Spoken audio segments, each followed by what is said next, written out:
Ok, sẽ đây bóng phốt dưới mà thay chụp được chung bạn đã sáng dưới mấy. Ok, video này nhưng mà phải bóng phốt từng ở kia.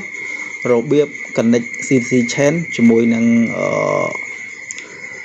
thực hiện packet bao giờ. Chẳng là trong này dân ai connect với tới giờ nâng miền cả bộ lôi CC chain muối để dân ai tục CDC rồi mùi có cả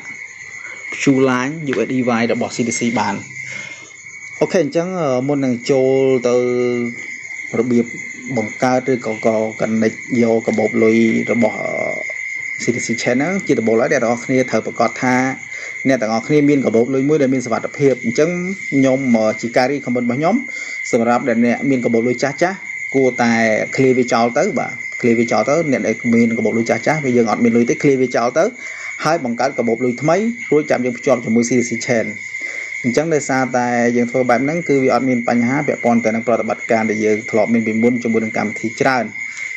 ពិសេសគឺកម្មវិធី scam ច្រើនតែម្ដងនៅលើ web 3 អញ្ចឹង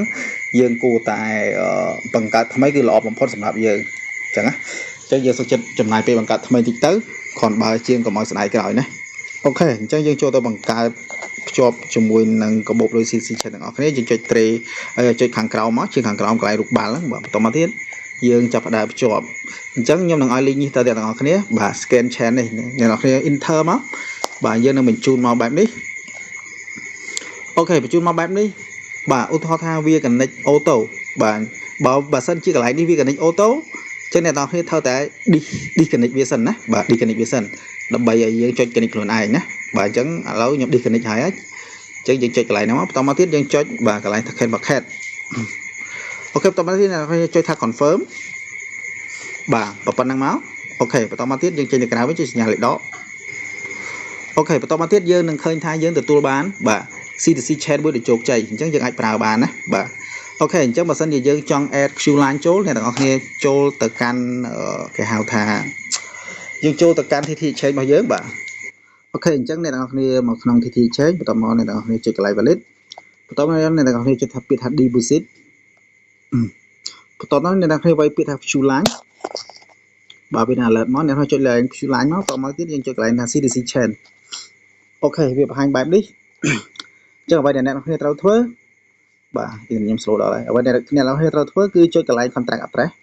បាទចុចឡើងវាមកវាសូអ្នកនរគ្នាចុចកន្លែងនេះដើម្បី copy contract address អូខេបន្តមកទៀតយើងចូលទៅ valid របស់យើងអូខេយើងមកដល់នេះហើយយើងចុចសញ្ញាបូកបាទយើងចុចខាងក្រោម token បាទបន្តមកយើងចុច add token បន្តមកយើង pass address នឹងចូលអូខេយើងទម្លាក់វាទៅអូខេបន្តមកវាចេញបែបនេះហើយវាដាក់ថា Q line ណាបាទ QIL កាក់ហ្នឹងបាទឈ្មោះកាត់របស់វាបន្តមកយើងចុច confirm